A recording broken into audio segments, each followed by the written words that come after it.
Welcome back everyone, Mudford here. I'm out here in the shop today working on Jeremiah's quad. I'll show you why. So if you look, you can see there's oil all over everything here.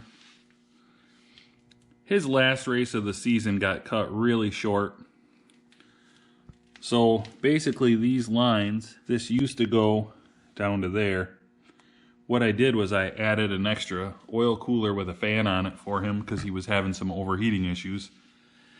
And this is not a good way to leave your line when you cut it. What I did was I just have hose slid over it, and I had run 2 clamps, but there's nothing to hold it from sliding off.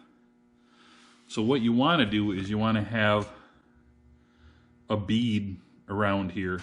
I did some research and thought I would get a bead roller. So this is a bead roller here. What you do is you slide it inside of there, and then you tighten the end one down, and it pushes these little ball bearings out into the side, and then you turn it.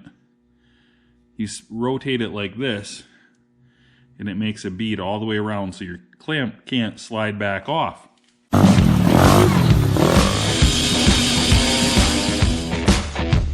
And it's going to go something like this.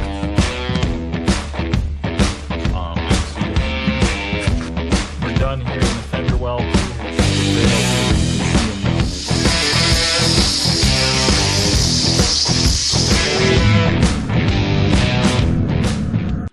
So I just grabbed my carbide bit, cleaned up the outer lip around here just a little bit from where it was kind of crimped in from the tubing bender. Fits right in there now.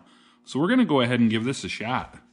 It's a lot easier than my other plan was to try to weld a bead on here smooth enough and thick enough that it would be just right that the hose could still slip over it, which would have been pretty tough probably.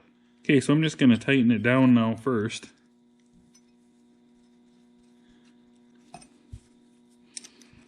Just a little bit. Yeah. The whole line's rotating. So I'm going to have to get something to hold. Probably some vice grips on here, up here to hold this so the whole thing doesn't just spin. So I ended up taking this off the machine. I'm going to need to do that anyway to get the metal out of here from when I was die grinding it. So I stuck it in the vise to hold the end of it. One thing I forgot to mention is you're definitely going to want to have some lubrication on this. So I'm spraying this. So I'm spraying some WD-40 in there, and I'm also spraying it on the tool. So there, I got it on the tool. And I'm not sure how much of this I'm going to be able to show you. I'm sure I'm going to try once I get it started here, but I'm going to have to set the camera down. I'm not sure how well it's going to work on here, but if we can get any kind of a dimple, I'll be happy with it.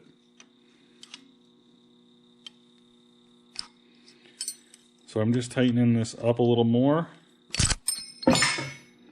Oh, that's working swell. This vise is in pretty rough shape. Okay, I've just been tightening the smaller bolt down and then spinning the bigger one here. And I don't know if you can see it.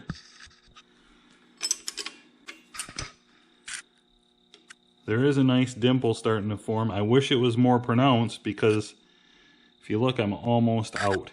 But I'm just going to tighten this down a little more, spin it some more, and see how pronounced I can get it. I would definitely like a little more dimple to it, but you can see there's definitely something there now.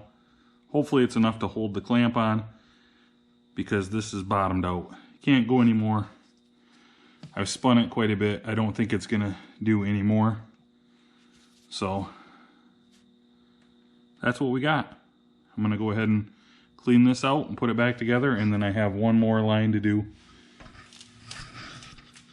right here. So I was pretty pleased with how the first one turned out, and I had heard some people complain that they were having trouble after they backed the tool off. They weren't able to get it to come out, and I backed mine off and tried and kept spinning it. It wouldn't come out. What I found was if you give it a wrap right on the end like that, it'll come out. But unfortunately, what I did before that, I must have done something to the threads here. I'll show you what you got. So unfortunately, I had to take mine apart it's tapered, and that's pushing against the ball bearings and pushing them out. My threads got a little buggered up, and the threads inside of there got a little buggered up, so I had to get it apart. And the only way you can do that is to grind the end off. So I did that, got it apart, ran a 1/4 inch by 28 tap and die on them, got them cleaned up, and then I promptly, while I had it apart, lost 2 of the ball bearings. So I'm not real pleased with this. And you can see it's already damaged a little bit where the taper is, where the ball bearings ride. So now I'm going to have to buy a couple of ball bearings to put in there, which are cheap enough, but it's just a pain. And then the end of the tool is broken. So I'm not real happy about that. So because I only had 1 ball bearing in there, I don't know if that made it dimple a little bit less, but it's not as good as the other one. Not quite. Hopefully it's enough to hold it on though. This one is zip tied pretty tight, so it can't move, so it'll be real hard for it to come off anyway. But I started out, I was really pleased with this. Here is the part number for it. It's a Earl's tool. And for the price of it, I would expect it to be a lot better quality. I mean, this seems like a made in China thing that should be about $5. And they're charging that price for it. It's a bit ridiculous. So if you buy it, don't expect it to hold up.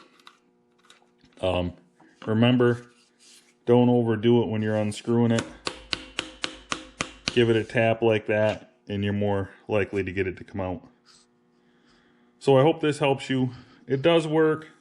I would say not worth the price unless you're in a pinch like I was. I don't know any other thing that would work. This is for a 3/8 line, so you're going to be very limited on what you can do, but it is overpriced.